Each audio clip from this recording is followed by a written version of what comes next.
नमस्कार. MPSC target या चॅनलवर आपल्या सर्वांचे स्वागत आहे. तर आज बघूया आपण टॉपिक 15 पंतप्रधान व मंत्रिमंडळ. प्रश्न 1 बघूया. पंतप्रधान कार्यालयाबाबत योग्य विधानांची निवड करा. हा प्रश्न राज्यसेवा मुख्य जानेवारी 2023ला विचारला होता. दिलेला आहे ॲलोकेशन ऑफ बिझनेस रूल्स 1961 नुसार PMO भारत सरकारच्या एखाद्या विभागासारखा दर्जा उपभोगतो. इसवी सन 1947 साली गव्हर्नर जनरल सचिवाच्या जागी पंतप्रधान कार्यालय अस्तित्वात आले. पूर्वी PMO हे पंतप्रधानांचे सचिवालय म्हणून ओळखले जायचे आणि नीती आयोगाचे थिंक टँक म्हणून कार्य करते. तर ब आणि क हे तीनही पर्याय योग्य आहेत, म्हणून पर्याय नंबर 3 या प्रश्नाचे योग्य उत्तर आहे. प्रश्न 2 खालील विधाने विचारत घ्या. हा प्रश्न फॉरेस्ट मेन्स ऑक्टोबर 2022ला विचारला होता. तर आहे राष्ट्रपती पंतप्रधानांची नेमणूक करतो, हे योग्य आहे. पंतप्रधान मंत्र्यांना शपथ देतात आणि मंत्रिमंडळ लोकसभेला जबाबदार असते, हे सुद्धा योग्य आहे. आणि मंत्रिमंडळाचा सल्ला राष्ट्रपतीवर बंधनकारक नाही, हे विधान योग्य नाही, म्हणून पर्याय नंबर 4 आणि क या प्रश्नाचे योग्य उत्तर आहे. पर्याय नंबर 4. प्रश्न 3 2011 मध्ये कोणत्या भारतीय पंतप्रधानांना बांगलादेश सरकारने बांगलादेशी स्वाधीन सन्मानून पुरस्काराने गौरविले? हा प्रश्न मेन्स ऑक्टोबर 2022ला विचारला होता. तर यातील योग्य पर्याय आहे पर्याय नंबर 2 इंदिरा गांधी. प्रश्न 4 जोड्या लावा. हा प्रश्न मेन्स जुलै 2022ला विचारला होता. एकीकडे पर्याय आहे पंतप्रधान आणि एकीकडे आहे त्यांचा कार्यकाळ. तर योग्य जोडी जुळवायची आहे.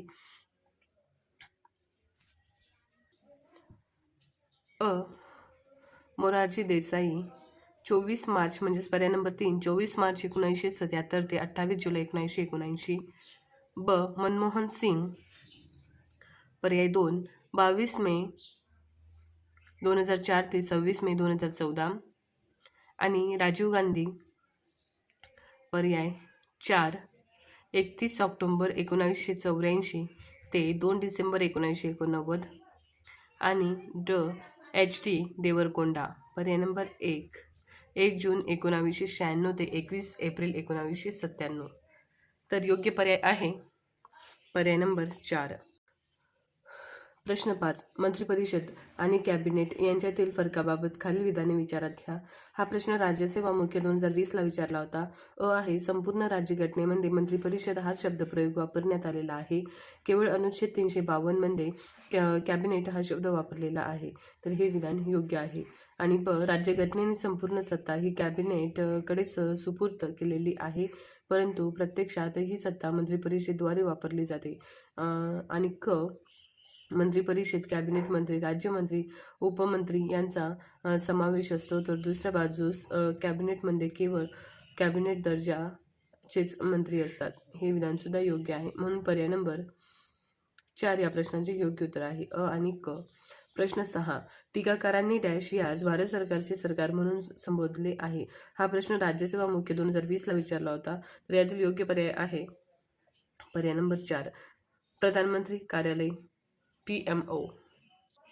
प्रश्न 7 केंद्र सरकारच्या अधिकृत व्यवहार प्रक्रियेशी संपर्क ठेवणारा कॅबिनेट सचिव हा पंतप्रधानांचे डोळे व कान असतो, पण तो पंतप्रधानांच्या वतीने राखण करणारा राखणदार किंवा पर्यवेक्षक मात्र नसतो.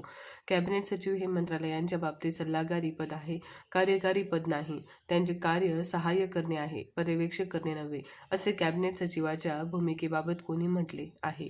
हा प्रश्न राज्यसेवा मुख्य 2020ला विचारला होता आणि याचा योग्य पर्याय आहे पर्याय नंबर 4 SS खेर यांनी हे विधान म्हटले होते, म्हणून पर्याय नंबर 4 या प्रश्नाचे योग्य उत्तर आहे. प्रश्न 8 मुख्य सचिव आणि मंत्रिमंडळ सचिव यांच्या संदर्भात खालीलपैकी कोणती विधाने बरोबर आहेत? हा प्रश्न राज्यसेवा मुख्य 2020ला विचारला होता. दोघांची कार्य आणि अधिकार समान आहेत. दोघेही त्यांच्या संबंधित मंत्रिमंडळाचे सचिव असतात, योग्य. आणि दोघेही त्यांच्या संबंधित मंत्रिमंडळाच्या निर्णयांच्या अंमलबजावणीचे पर्यवेक्षण करतात, हे सुद्धा योग्य, म्हणून पर्याय नंबर 3 आणि क या प्रश्नाचे योग्य उत्तर आहे. प्रश्न 9 मंत्रिमंडळ सचिवालयांच्या संदर्भात खालीलपैकी कोणती विधाने सत्य आहेत? हा प्रश्न राज्यसेवा पूर्व 2020ला विचारला होता. ते इसवी सन 1950मध्ये स्थापन करण्यात आली. ते पंतप्रधानांच्या मार्गदर्शनाखाली काम करते. ते रेषा संघटन आहे. आणि ते केंद्र सरकारमध्ये मुख्य समन्वय म्हणून कार्य करते. तर योग्य पर्याय आहे पर्याय नंबर 3 आणि ड. प्रश्न 10. पंतप्रधानांचे कर्तव्य आहे की त्यांनी मंत्रिमंडळाच्या निर्णयांची सूचना राष्ट्रपतीला द्यावी. हे भारतीय संविधानाच्या कोणत्या कलमामध्ये नमूद आहे? हा प्रश्न ESI मेन्स 2019ला विचारला होता. तर यातील योग्य पर्याय आहे पर्याय नंबर 4 कलम 78. प्रश्न 11. पुढीलपैकी कोण राज्यांचे मुख्यमंत्री न होता भारताचे पंतप्रधान झालेले आहेत? तर हा प्रश्न एक्साइज मुख्य 2018ला विचारला होता. मोरारजी देसाई, ब चरण सिंग, क VP सिंग, ड चंद्रशेखर आणि PV नरसिंह राव. त्यातील योग्य पर्याय आहे पर्याय नंबर ड चंद्रशेखर, म्हणजेच पर्याय नंबर 4 फक्त ड. प्रश्न 12. खालीलपैकी कोणत्या घटनादुरुस्ती कायद्याने केंद्रात आणि राज्यामध्ये मंत्रिपरिषदेचा आकार लोकसभेच्या एकूण सदस्य संख्येच्या आणि अनुक्रमे संबंधित राज्य विधानसभेच्या एकूण सदस्य संख्येच्या 15% पेक्षा जास्त नसावा हे निश्चित करण्यात आले? हा प्रश्न एक्साइज मुख्य 2018ला विचारला होता. तर यातील योग्य पर्याय आहे पर्याय नंबर 3 91वी घटनादुरुस्ती कायदा. प्रश्न 13. भारतीय संविधानातील अनुच्छेद 78च्या तरतुदीनुसार खालीलपैकी कोणते विधान बिनचूक आहे? हा प्रश्न फॉरेस्ट मुख्य 2018ला विचारला होता.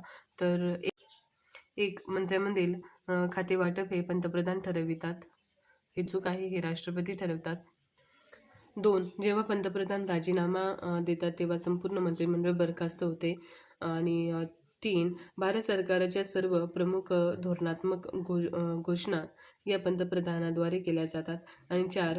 पंतप्रधानांचे कर्तव्य असते की राष्ट्रपतीला संघराज्यांच्या प्रशासकीय कारभारासंबंधी आणि अधिनियमांच्या प्रस्तावासंबंधी मंत्रिमंडळाने घेतलेले निर्णय कळविणे. यापैकी हे विधान योग्य आहे, म्हणून पर्याय नंबर 4 या प्रश्नाचे योग्य उत्तर आहे. प्रश्न 14. खालीलपैकी कोणते विधान बरोबर आहे? हा प्रश्न ॲग्रीपूर्व 2018ला विचारला होता. पंतप्रधानासहित मंत्रिमंडळातील सदस्यांची संख्या संसदेच्या एकूण सदस्य संख्येच्या 15% जास्त असणार नाही. घटनात्मक तरतुदीनुसार पंतप्रधानांची मर्जी असेपर्यंत मंत्री अधिकारपद धारण करतील. आणि पंतप्रधान पदावर नियुक्त होण्याच्या वेळी ती व्यक्ती संसदेची सदस्य असणे अनिवार्य आहे. तर कोणतेही विधान बरोबर नाही, म्हणजेच वरीलपैकी एकही बरोबर नाही. पर्याय नंबर 4 या प्रश्नाचे योग्य उत्तर आहे. प्रश्न 15. खालील विधाने विचारात घ्या. हा प्रश्न PSI ASO STI संयुक्त 2017ला विचारला होता. तर पंतप्रधान आणि त्यांच्या मंत्रिमंडळावरील अविश्वास प्रस्तावासंदर्भात भारतीय राज्यघटनेत काहीही नमूद करण्यात आलेले नाही. योग्य आहे. आणि पंतप्रधान आणि त्यांच्या मंत्रिमंडळावरील अविश्वास प्रस्ताव फक्त लोकसभेतच सादर करता येतो. हे सुद्धा योग्य आहे, म्हणून पर्याय नंबर 3 या प्रश्नाचे योग्य उत्तर आहे आणि ब. प्रश्न 16. खालीलपैकी कोणते विधान चुकीचे आहे? हा प्रश्न फॉरेस्ट मुख्य 2017ला विचारला होता. पंतप्रधानपदासाठी निमंत्रित करण्याअगोदर त्या व्यक्तीने लोकसभेत आपले बहुमत सिद्ध केलेच पाहिजे असे राज्यघटनेला अपेक्षित नाही. आणि पंतप्रधानपदी नेमणूक होताना ती व्यक्ती कनिष्ठ सभागृहांची अथवा संसदेच्या कोणत्याही एका गृहांची सदस्य असलेच पाहिजे असे आवश्यक नसते. हे योग्य आहे आणि हे सुद्धा योग्य आहे. पंतप्रधानांच्या सल्ल्याशिवाय कोणतीही व्यक्ती मंत्रिमंडळात नेमली जाऊ शकत नाही. हे सुद्धा योग्य आहे, म्हणून कोणतेही विधान चुकीचे नाही. पर्याय नंबर 4 वरीलपैकी एकही चुकीचे नाही. पर्याय नंबर 4 या प्रश्नाचे योग्य उत्तर आहे. प्रश्न 17. खालील विधाने विचारात घ्या. हा प्रश्न फॉरेस्ट मुख्य 2017ला विचारला होता. तर आहे 1976च्या 42व्या घटनादुरुस्ती कायद्याद्वारे मंत्रिमंडळाचा सल्ला राष्ट्रपतीवर बंधनकारक करण्यात आला. योग्य आहे. आणि 1978च्या 44व्या घटनादुरुस्ती कायद्याद्वारे मंत्रिमंडळाने दिलेली सल्ला एकदा परत पुनर्विचारासाठी पाठविण्याचा अधिकार राष्ट्रपतीला देण्यात आला. हे विधान सुद्धा योग्य आहे, म्हणून पर्याय नंबर 3 या प्रश्नाचे योग्य उत्तर आहे. प्रश्न 18. भारतातील संविधानाचे कलम 75चे खालील कोणत्या तरतुदी आहेत? हा प्रश्न ASO मुख्य 2017ला विचारला होता. तर राष्ट्रपती पंतप्रधानांच्या सल्ल्यावरून मंत्र्यांची नियुक्ती करेल. योग्य आहे. मंत्रिपरिषद लोकसभेत सामूहिकरित्या जबाबदार असेल. योग्य आहे. आणि क राष्ट्रपतीला सल्ला व मदत देण्यासाठी पंतप्रधानांच्या नेतृत्वात मंत्रिपरिषद असेल, हे चूक आहे. आणि ड मंत्र्यांचे वेतन व भत्ते संसदेकडून ठरवले जातील, हे सुद्धा योग्य आहे. म्हणून पर्याय नंबर 2 या प्रश्नाचे योग्य उत्तर आहे. अ, ब, ड केवळ. प्रश्न 19. खालीलपैकी कोणत्या तरतुदी राज्यघटनेच्या अनुच्छेद 75 मध्ये आहेत? हा प्रश्न ॲग्री 2017ला विचारला होता. तर यातील योग्य पर्याय आहे अ. राष्ट्रपती पंतप्रधानांच्या सल्ल्यानुसार मंत्र्यांची नियुक्ती करतील, योग्य आहे. आणि ब. मंत्रिपरिषद लोकसभेस सामुदायिकरित्या जबाबदार असेल. पर्याय नंबर 4 अ आणि ब या प्रश्नाचे योग्य उत्तर आहे. प्रश्न 20. कॅबिनेट या संज्ञेचा राज्यघटनेच्या कोणत्या कलमामध्ये उल्लेख केलेला आढळतो?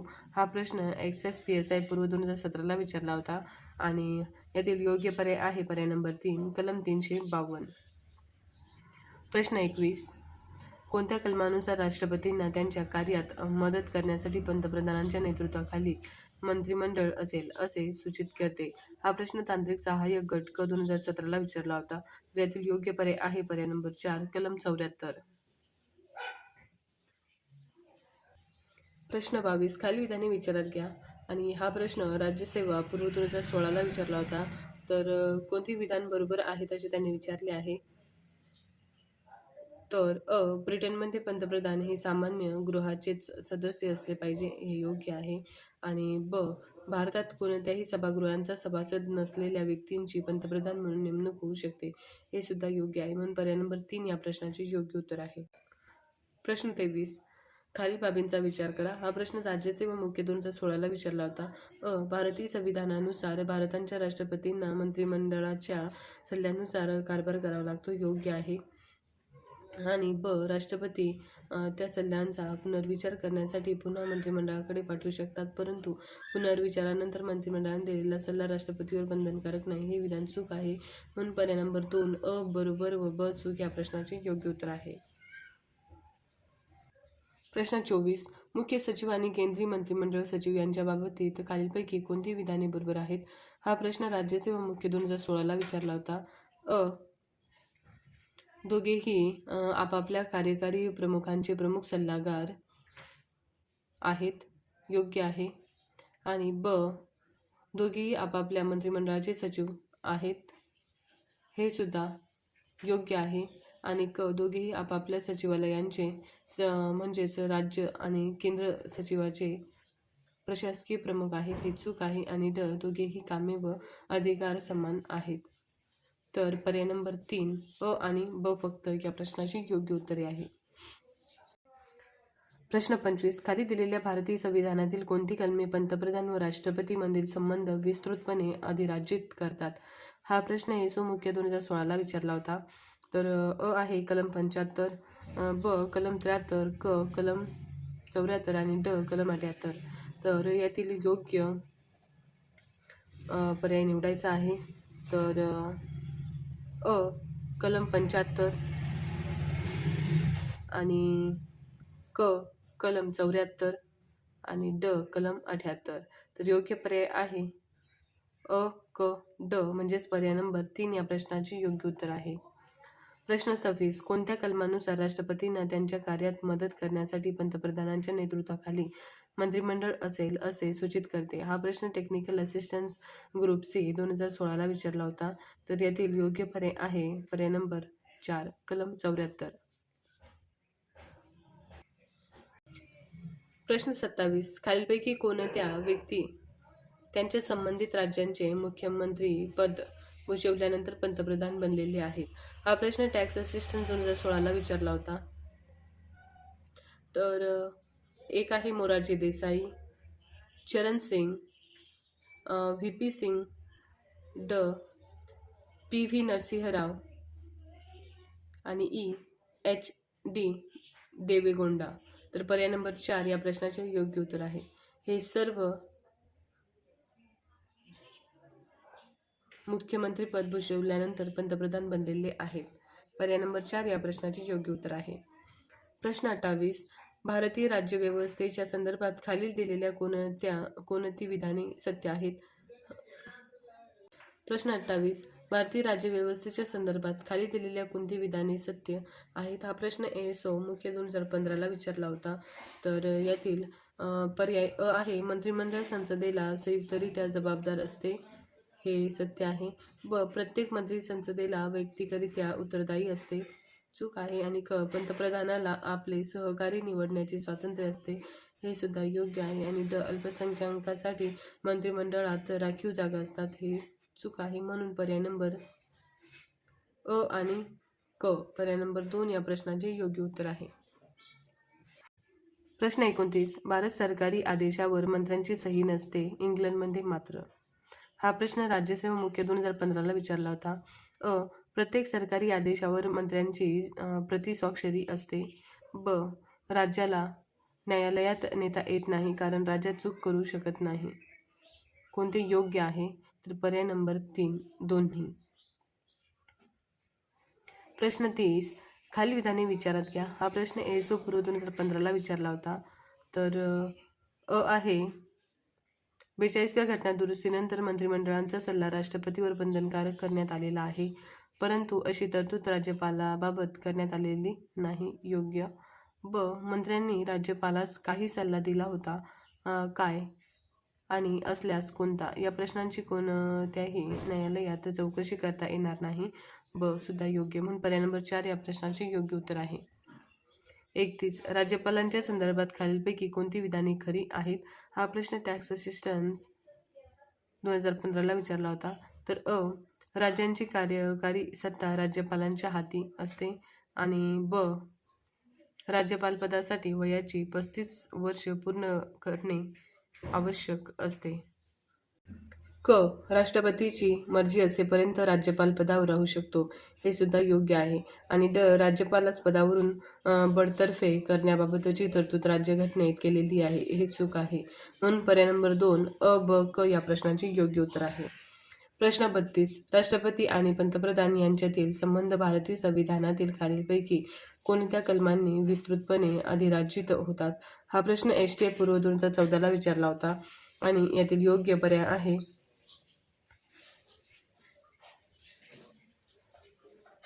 ब आणि ड. कलम 174 व कलम 178. पर्याय नंबर 4 या प्रश्नाचे योग्य उत्तर आहे. प्रश्न 33. भूसंसाधन खाते हे भारत सरकारच्या डॅश भाग आहे. हा प्रश्न ASO मुख्य 2014ला विचारला होता. आणि याचा योग्य पर्याय आहे पर्याय नंबर 4 ग्रामीण विकास मंत्रालय. प्रश्न 34. कोणत्या पंतप्रधानांच्या कार्यकाळात महिला आरक्षणासंबंधीचे विधेयक प्रथम संसदेत सादर करण्यात आले? हा प्रश्न फॉरेस्ट मेन्स 2014ला विचारला होता. त्यातील योग्य पर्याय आहे पर्याय नंबर 2 HT देवेगौडा. प्रश्न 35. राष्ट्रपती सहाय्य व सल्ला देण्यासाठी एक मंत्रिपरिषद असते व राष्ट्रपती त्या सल्ल्यानुसार कार्य पार पाडतात, परंतु राज्यसेवा मुख्य 2013ला हा प्रश्न विचारला होता. आणि अ, राष्ट्रपती मंत्रिपरिषदेत सल्ल्याचा फेरविचार करण्यास सांगू शकत नाही. आणि ब, मंत्रिपरिषदेने सल्ला दिला होता का याबाबत केवळ सर्वोच्च न्यायालय चौकशी करू शकते.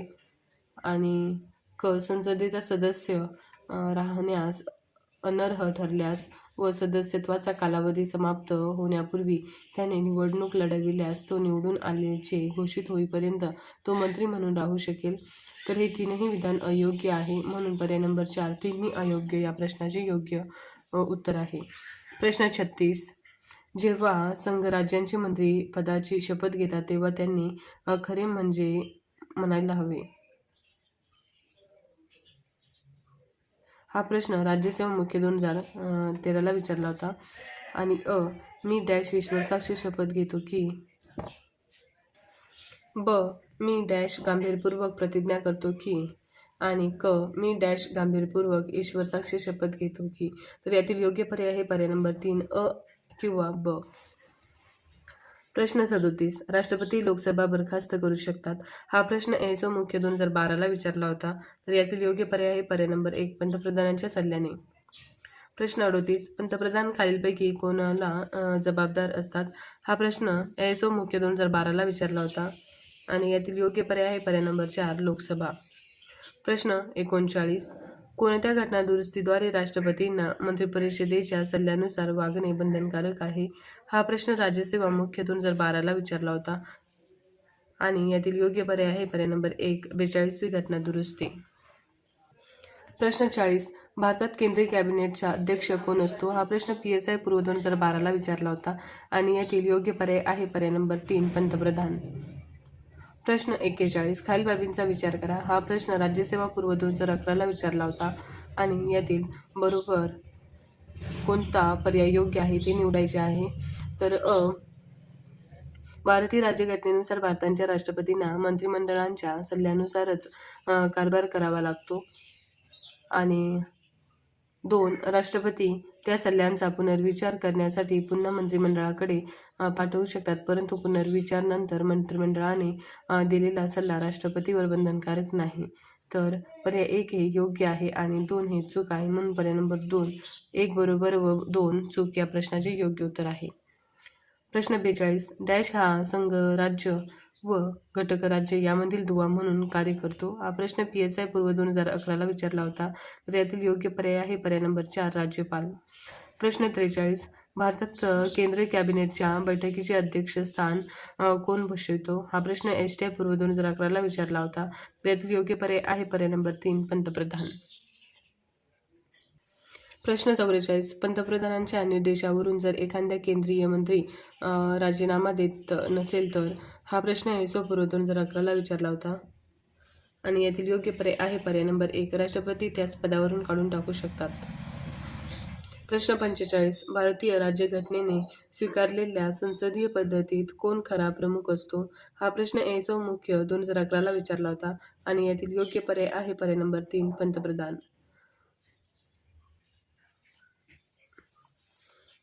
तर इथेच हा टॉपिक संपलेला आहे आणि उद्या आपण बघणार आहे टॉपिक 16 मुख्यमंत्री व मंत्रिमंडळ.